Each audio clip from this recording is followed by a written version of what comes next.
The CEO's Savior. A werewolf romance story. Opening. Hello, my beautiful dreamers.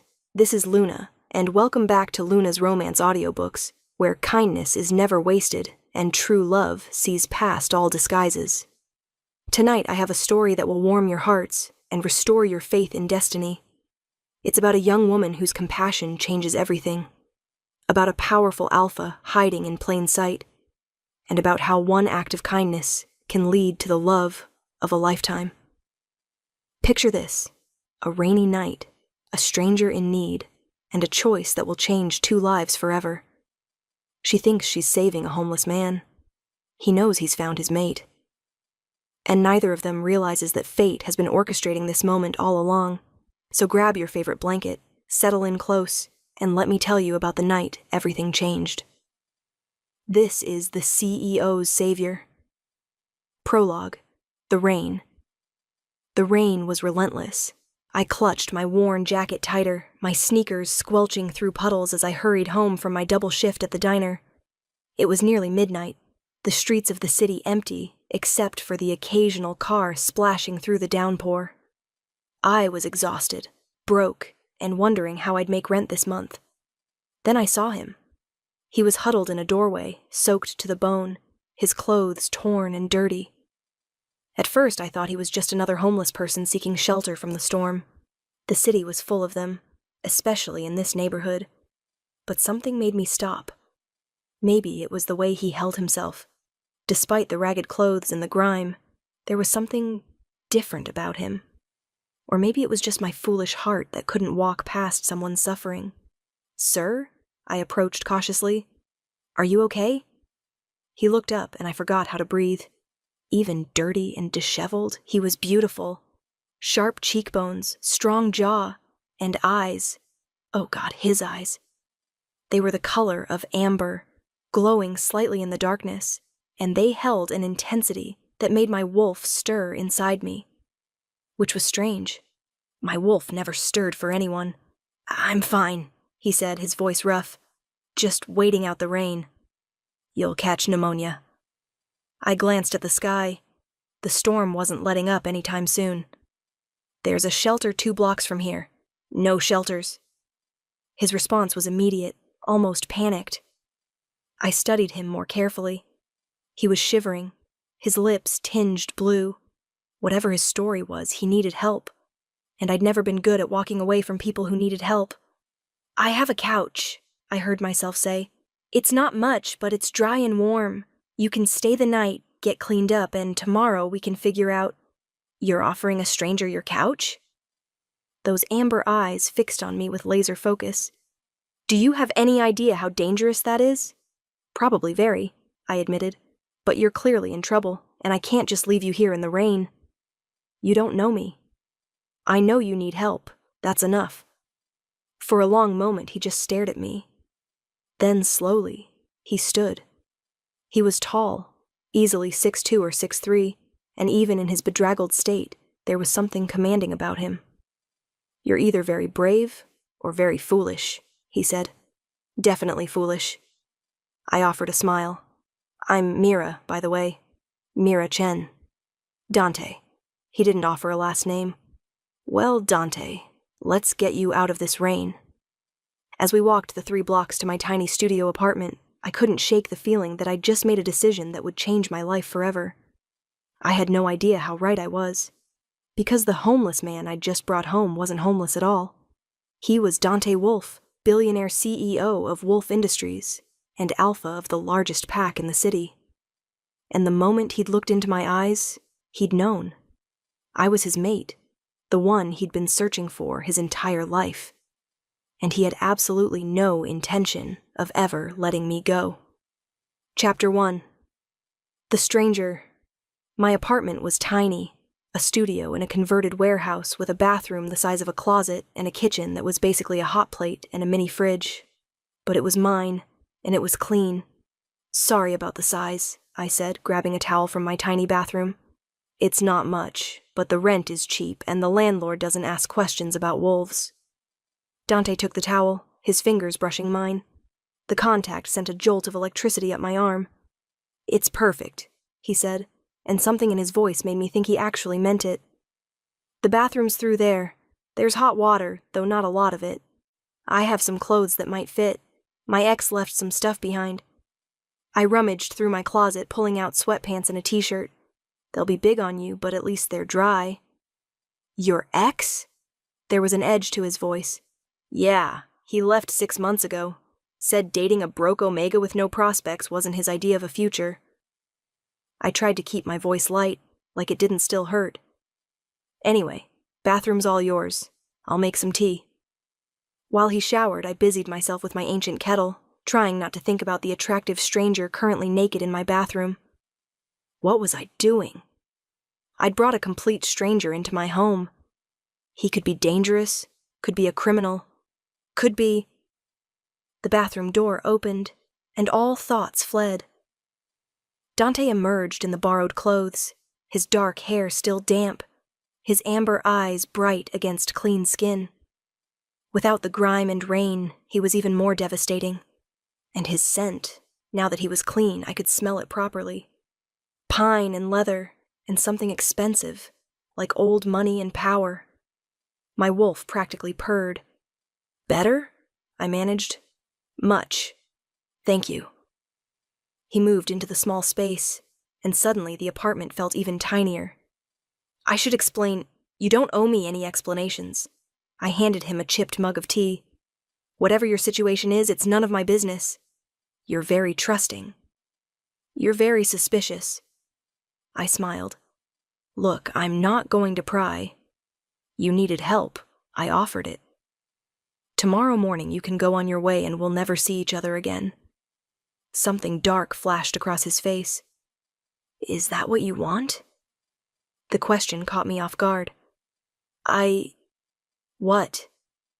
Do you want me to leave tomorrow and never see me again?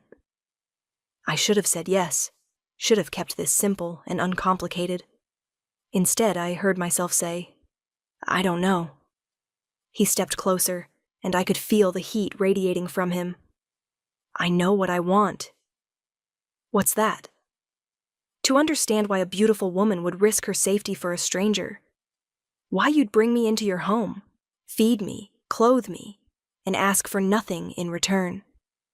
It's called kindness. Maybe you're not familiar with it. His laugh was rough. I'm familiar with it. I'm just not used to experiencing it without strings attached. Well, there are no strings here. Just human, wolf decency. You're Omega. It wasn't a question. Yeah, is that a problem? No, just rare to find an Omega living alone in the city. Most join packs for protection. I was in a pack. It didn't work out. I didn't elaborate. Didn't mention how the pack had treated me like property. How my ex had been chosen by the Alpha as my suitable match. How I'd run the moment I turned 21 and could legally leave. Their loss, Dante said softly. You don't know me. I know enough. His hand reached out, tucking a strand of hair behind my ear. The gesture was intimate, possessive, completely inappropriate. I should have pulled away. I didn't. You should get some rest, I said, my voice embarrassingly breathy.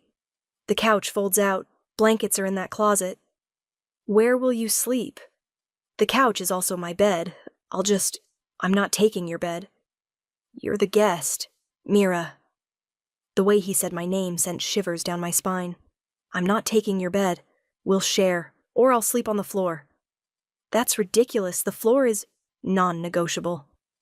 We stared at each other, both stubborn, both unwilling to back down. Finally, I sighed. Fine, we'll share, but you stay on your side. Deal.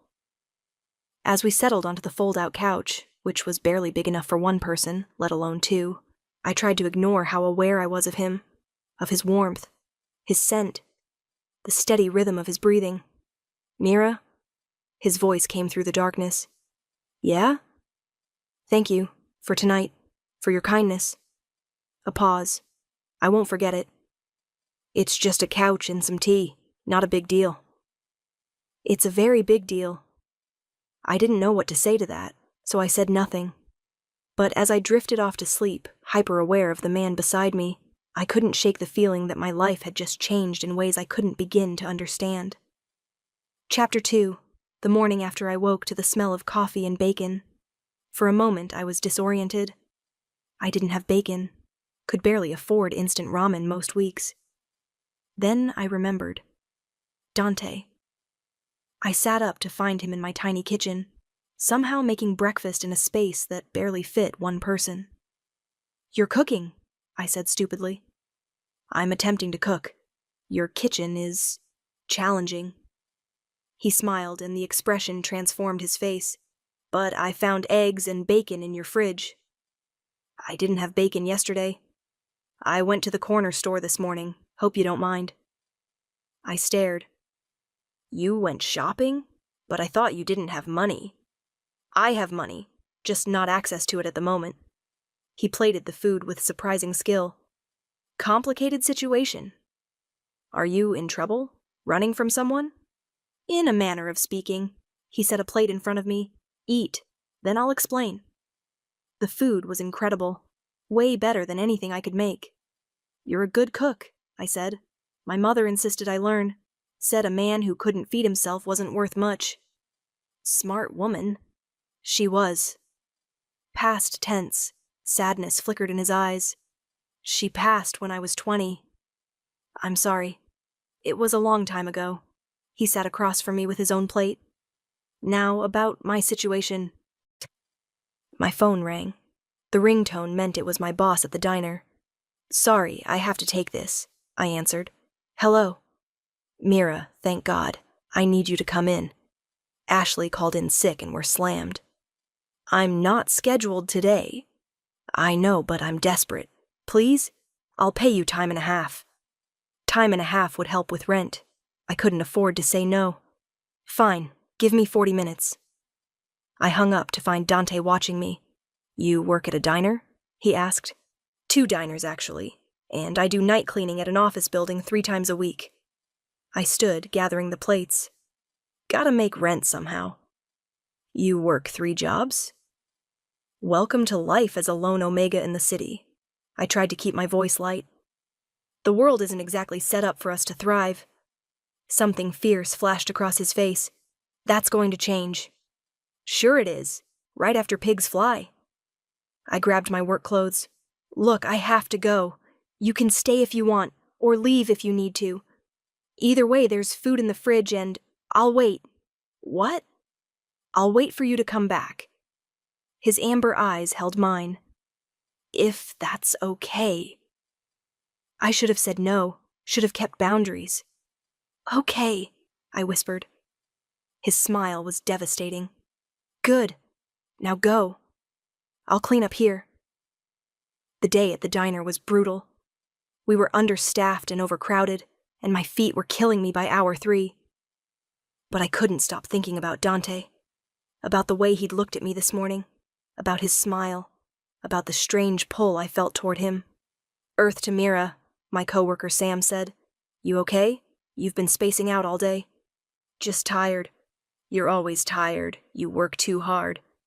Sam, a beta wolf with kind eyes, had been trying to get me to join his pack for months. "The offer still stands, you know. My alpha would welcome you."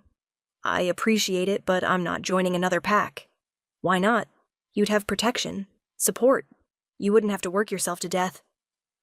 "I'd also have to follow pack rules, submit to the alpha, potentially be matched with someone I don't choose." I shook my head. "I'd rather struggle alone than lose my freedom again." Sam sighed. "You're stubborn. And you're persistent. We're even." When my shift finally ended at 8, I was exhausted.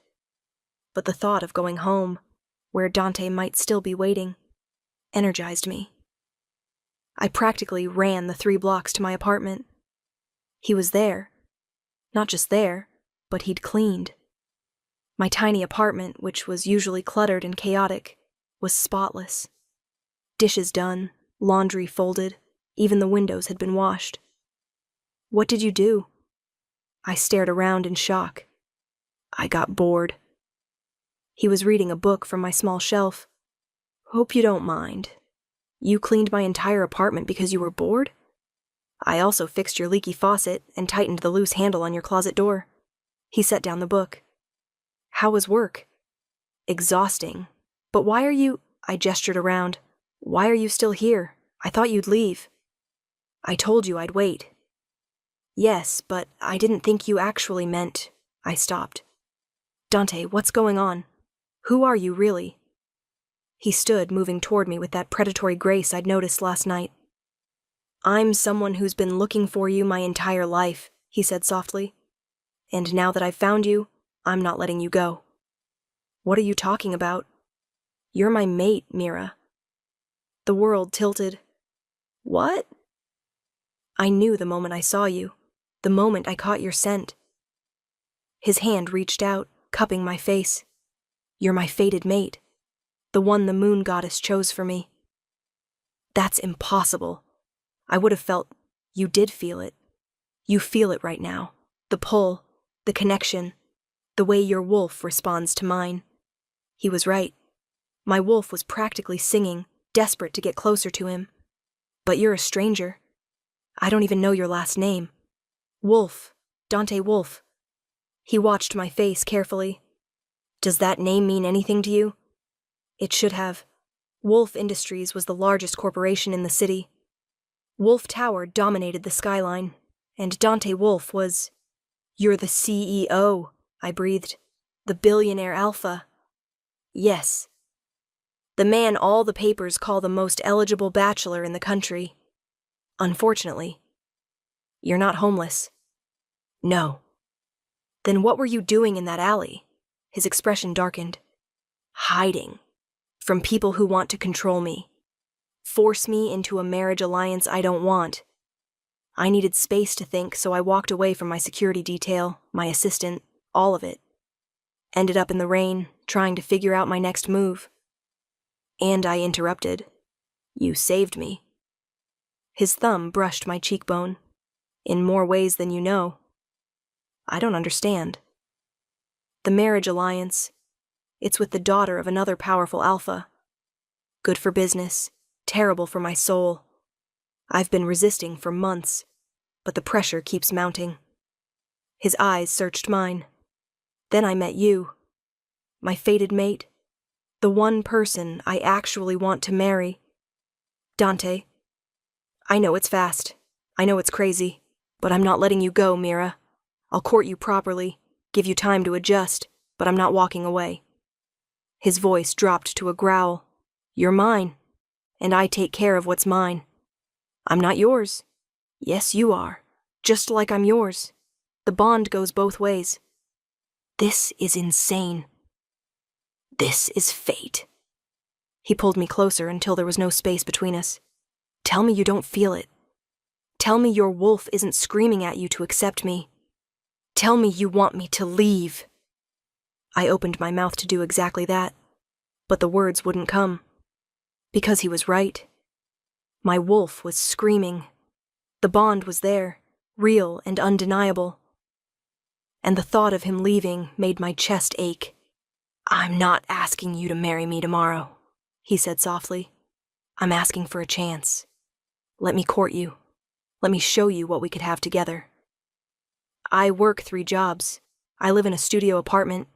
I'm broke and tired and beautiful, kind, brave. Mine. His forehead touched mine. I don't care about money or status. I care about you. You don't even know me. Then let me learn. His lips brushed mine, feather-light. Please, Mira. Give me a chance. I should have said no, should have protected my heart. But looking into his amber eyes, feeling the bond humming between us, I found myself nodding. One chance, I whispered. But I have rules. Anything. No lies, no games. And if I say stop, you stop. Deal. His smile was brilliant. You won't regret this. As he kissed me properly, deep and claiming and perfect, I hoped he was right. Because I had a feeling I was about to fall hard for the billionaire CEO who'd hidden in the rain, and falling in love with someone so far above my station could only end in heartbreak. Couldn't it? Chapter 3. The Courtship. The next morning I woke to an empty apartment. For a moment I thought I'd dreamed it all. The homeless man. The revelation. The kiss. Then I saw the note on my pillow. Had to handle some business. Don't work too hard. I'll pick you up from the diner at 8. D. Beneath it was a credit card with my name on it. I stared at it like it might bite me. He'd left me a credit card? What was I supposed to do with that? My phone rang. Unknown number. Hello? Did you find my note? Dante's voice was warm, intimate. And your credit card, which I'm not using. It's for emergencies. I don't need your money. I know you don't, but I need to know you're taken care of. His voice softened.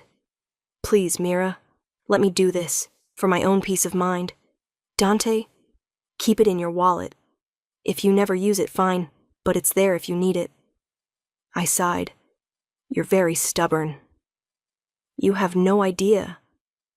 I could hear the smile in his voice. I have to go, but I'll see you tonight. Wear something nice. I don't own anything nice. Then wear what makes you happy. You'll be beautiful regardless. He hung up before I could protest. That night, true to his word, a sleek black car pulled up outside the diner at exactly 8. Dante stepped out, and every head turned. He was in a suit now, perfectly tailored, expensive, making him look like he'd stepped out of a magazine. But his eyes only found me. Ready? He asked, offering his hand. Where are we going? You'll see.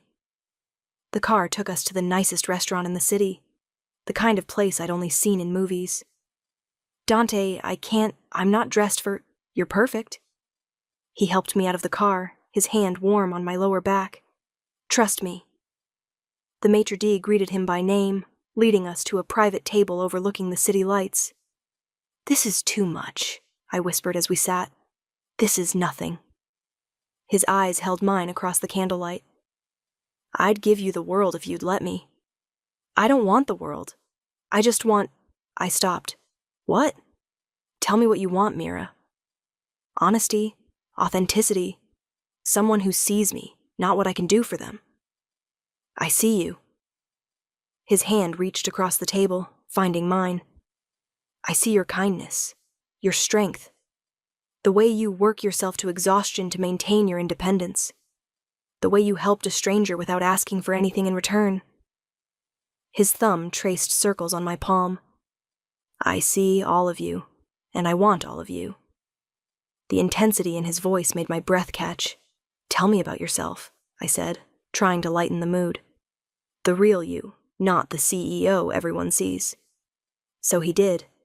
He told me about growing up as an alpha heir, the pressure to be perfect, about losing his mother and having to lead his pack at 21, about building Wolf Industries from his father's small company into an empire, about how lonely it was at the top. I have everything, he said quietly. Money, power, respect. But none of it means anything without someone to share it with. What about friends? Family? My father's alive, but retired. We're not close. My brother... His expression darkened. Let's just say he's more interested in my money than my well-being. As for friends, when you're this wealthy, it's hard to know who likes you and who likes your wallet. That sounds lonely. It is. His eyes found mine. Until I met you. We've known each other for 2 days. Doesn't matter. When you know, you know. He squeezed my hand. Now tell me about you. The real you. So I told him about growing up in a small pack, about my parents who died when I was 16, about being raised by the pack alpha who saw me as property, about my ex who'd been chosen for me, who'd made it clear I was a disappointment, about running away at 21 with nothing but a backpack and hope. You're incredibly brave, Dante said when I finished. I'm not brave. I'm just tired of being controlled. That's what makes you brave. His gaze was fierce. You chose freedom over security, independence over comfort. That takes courage. Or stupidity. Never stupidity. You're brilliant, Mira. Don't let anyone tell you otherwise." The sincerity in his voice made tears prick my eyes. After dinner, he drove me home. "Can I come up?" he asked at my door. "I don't think that's a good idea. I just want to talk. I promise to be a gentleman." "That's what I'm afraid of," I muttered. His laugh was warm. "Let me in, Mira. Please." Against my better judgment, I did. We talked until 2 in the morning, about everything and nothing, about dreams and fears and hopes for the future. And when he finally left, pressing a soft kiss to my forehead, I realized I was in serious trouble. Because I was falling for him. Hard and fast and completely. Chapter 4. The complications over the next 2 weeks, Dante courted me like I was precious. Flowers at the diner, lunch delivered to my work, dinners at amazing restaurants, and always, always, his complete attention. He never pushed, never demanded, just cherished me. It was intoxicating and terrifying, because I knew it couldn't last. The reality hit one morning when I was leaving the diner after my shift. A woman was waiting outside, elegant, beautiful, dripping in designer clothes and expensive jewelry. "You must be Mira," she said, her smile sharp. "Can I help you?" "I'm Victoria Sterling, Dante's fiancée." The world tilted. "What? Oh, he didn't tell you?" Her laugh was cruel. "How typical." "Yes, Dante and I have been engaged for 6 months. Our families have an arrangement." "He told me he didn't want that marriage. What he wants is irrelevant. Our union is good for both packs, both businesses. It's happening whether he likes it or not." She stepped closer, and I could smell her expensive perfume. "And you, little Omega, are just a distraction. A momentary amusement before he accepts his duty. You're lying." "Am I?" "Ask him about the engagement party scheduled for next month. Ask him about the contract his father signed. Ask him why he's been hiding from his responsibilities." Her smile was vicious. "He's using you, sweetheart. Once he's bored, he'll toss you aside and marry me like he's supposed to." She left me standing there, her words echoing in my mind. That night, when Dante came to pick me up, I confronted him. "Is it true?" I asked. "Are you engaged to Victoria Sterling?" His expression shuddered. "Who told you? So it is true." "It's complicated. It's a yes or no question, Dante. Are you engaged to another woman?" "On paper, yes. But I never agreed to it. My father signed the contract without my consent." "You lied to me." The betrayal cut deep.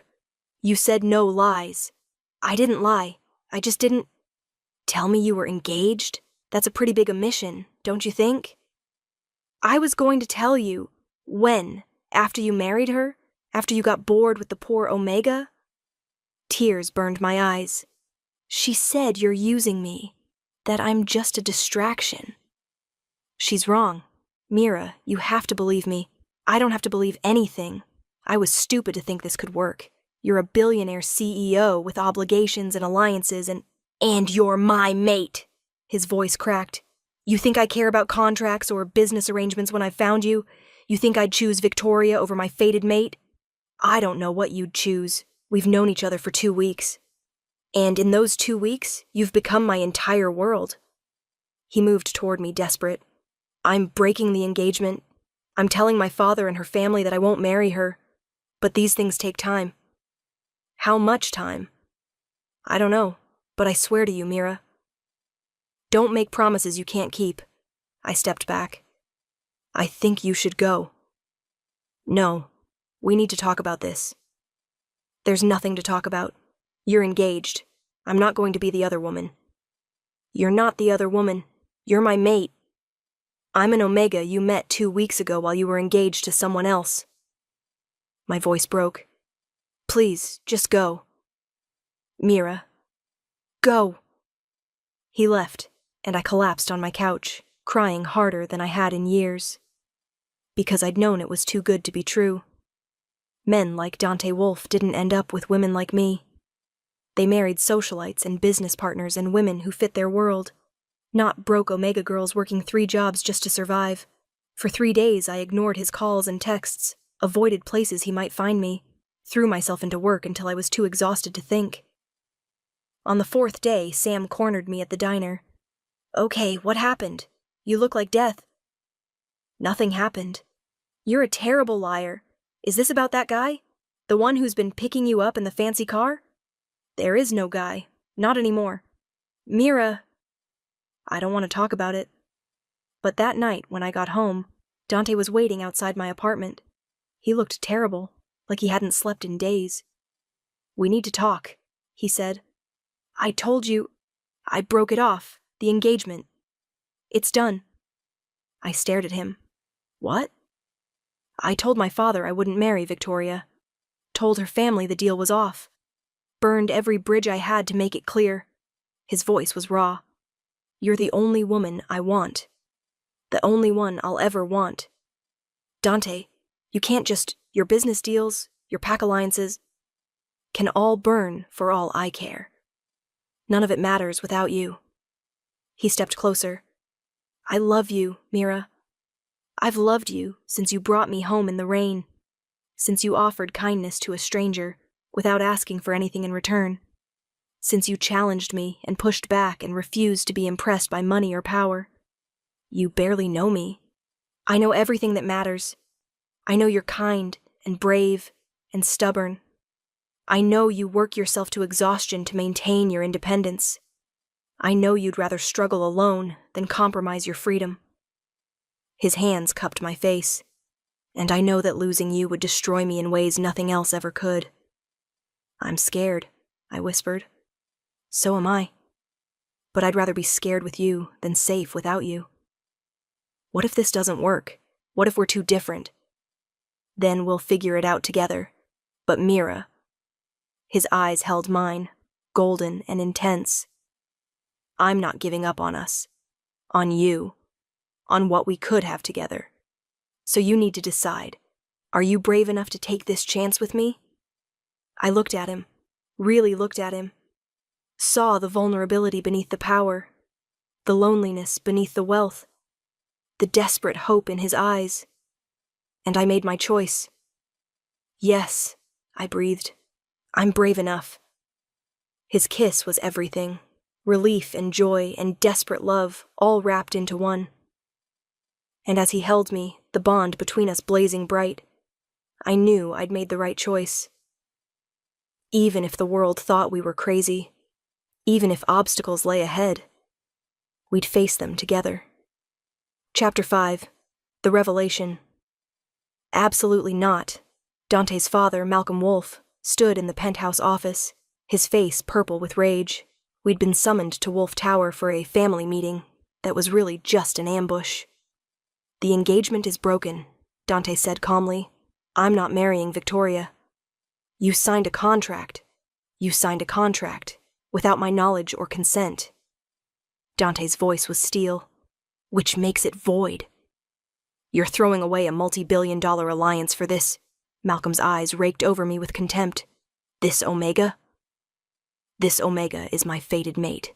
Show her respect or leave." "Fated mates," Malcolm scoffed. "That's just the moon goddess's way of complicating perfectly good business arrangements." "Father, I won't allow it. You will marry Victoria Sterling. You will complete the alliance. And you'll send this girl back to whatever gutter she crawled out of." The words stung, but I lifted my chin. "I'm standing right here." "I know." Malcolm's smile was cruel. "Which makes this easier. Here's how this works, Miss Chen. I'll pay you $5 million to disappear from my son's life. You sign a non-disclosure agreement, you leave the city, and you never contact him again. I'm not for sale. Everyone has a price. Not me." I looked at Dante. "Can we go now?" Pride and love flashed across his face. "Absolutely." "If you walk out that door," Malcolm threatened, "I'll cut you off. No more money, no more company, no more pack." Dante's hand found mine. "Then I guess I'm unemployed." We left Malcolm sputtering in his office. In the elevator, I turned to Dante. You just gave up everything. I gave up nothing that mattered. He pulled me close. You're what matters, Mira. Just you. But your company, your pack. I started one company. I can start another. And as for the pack, his smile was sharp. My father may be the alpha, but he's old. I have loyal wolves who'll follow me. We'll form our own pack if we have to. This is crazy. This is love. He kissed my forehead. Now, how do you feel about moving in with me? And before you argue, I'm not keeping you in that tiny apartment when I have a perfectly good penthouse sitting empty. Dante, I'll even let you pay rent if it makes you feel better. $1 a month sound fair?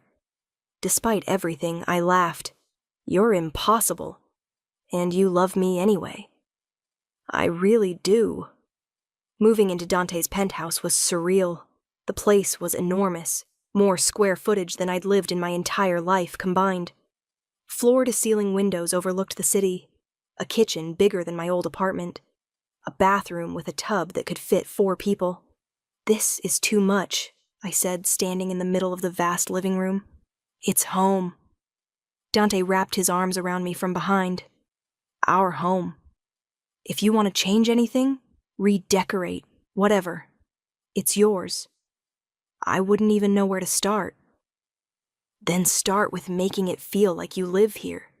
Your books on the shelves, your photos on the walls, your presence in every room. His lips brushed my neck.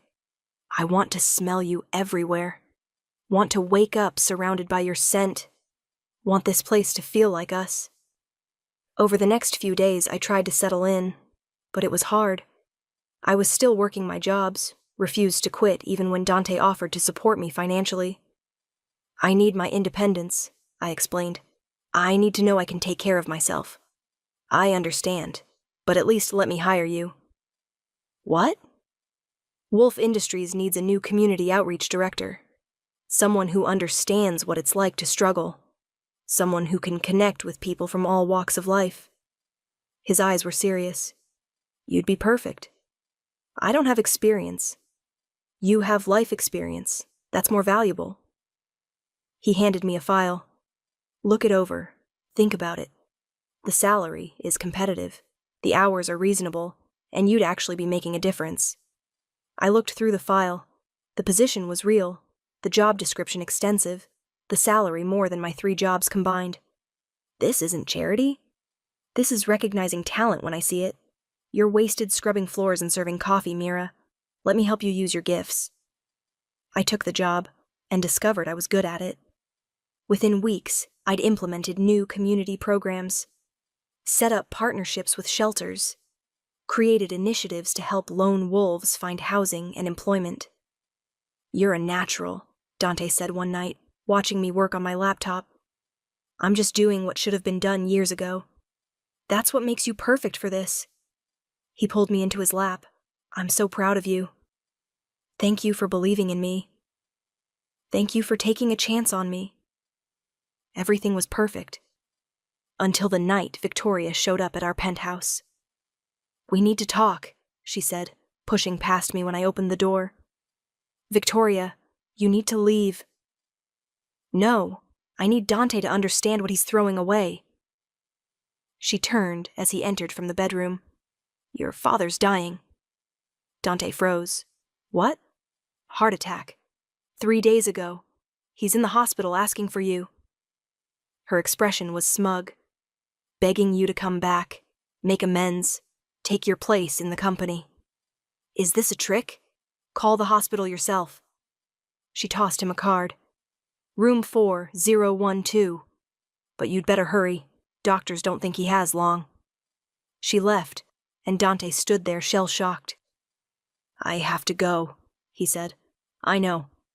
I'll come with you. No. Stay here. I need to do this alone. Dante, he kissed me quickly. I love you. I'll be back soon.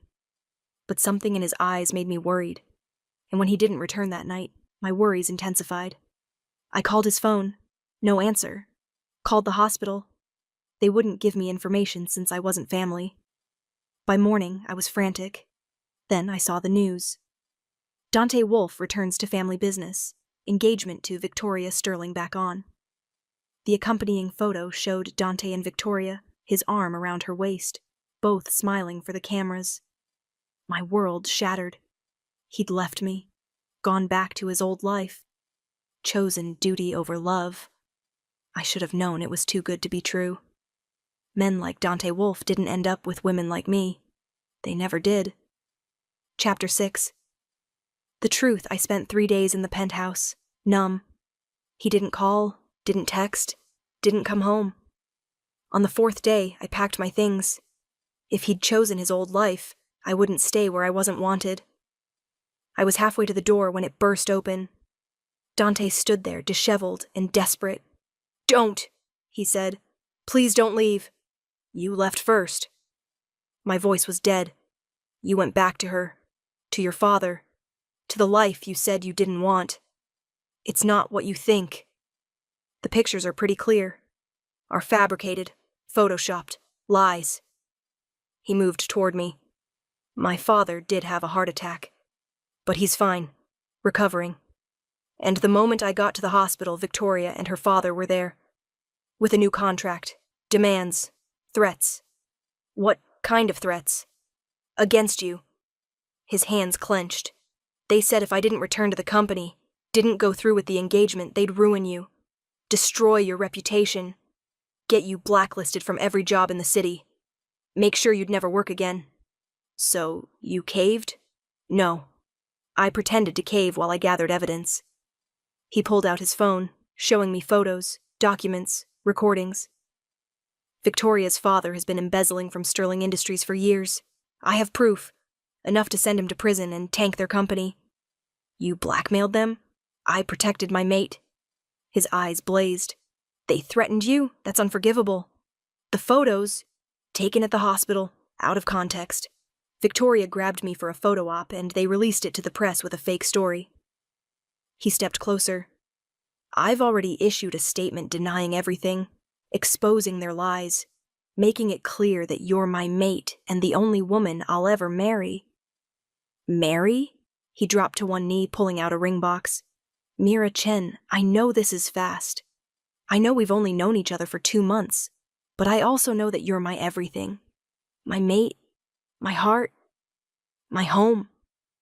His voice shook. "Will you marry me?" Tears streamed down my face.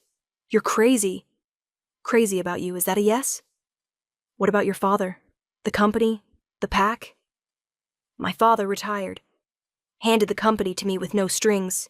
Said, and I quote, 'If that Omega can make you smile like that, she's worth more than any business alliance.'" Dante's smile was brilliant. "As for the pack, they support us. They've seen how happy you make me, how much good you've done in the community. They want you as their Luna." "I don't know how to be a Luna." "You'll learn. We'll learn together." His hand cupped my face. "Marry me, Mira. Let me spend the rest of my life showing you how loved you are." I looked at the ring, a simple diamond, elegant and perfect. Looked at the man kneeling before me, offering me everything, and I made my choice. "Yes," I whispered. "Yes, I'll marry you." His kiss was joyful, victorious, full of love and promise. And as he slipped the ring on my finger, I realized something. I'd brought home a homeless man one rainy night, and he'd changed my entire world. Not because of his money or power or position, but because he saw me. Really saw me. And loved me. Anyway. Epilogue. 1 year later. The community center opened to massive fanfare. I stood beside Dante, watching as lone wolves, struggling families, and people who'd been overlooked by society filed through the doors. "You did this," Dante murmured, pride evident in his voice. "We did this." I squeezed his hand. Together. The center was my dream, a place where wolves without packs could find support. Job training, housing assistance, medical care. All free, all judgment-free, all focused on helping people thrive. Funded entirely by Wolf Industries, and run by me, Luna of the Black Fang Pack and Director of Community Outreach. Luna Mira, a young Omega approached, nervous but hopeful. I wanted to thank you. The job placement program helped me find work. Real work, with benefits and everything. That's wonderful. I'm so proud of you. As she walked away, Dante pulled me close. You're changing lives, he said softly. Every single day. So are you. The new PAC policies, the fair wage initiatives, the housing developments are only happening because you showed me what mattered, what I should have been focusing on all along. He kissed my temple. You made me better, Mira. We made each other better. That night, at home in our penthouse, now filled with my books and photos and all the little touches that made it ours, we celebrated. I have something for you, Dante said, pulling out a photo album. Inside were pictures from that first night.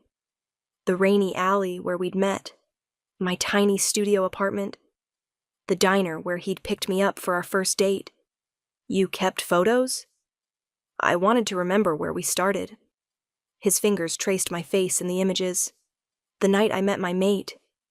The woman who saw past the CEO to the man underneath, who offered kindness without expecting anything in return.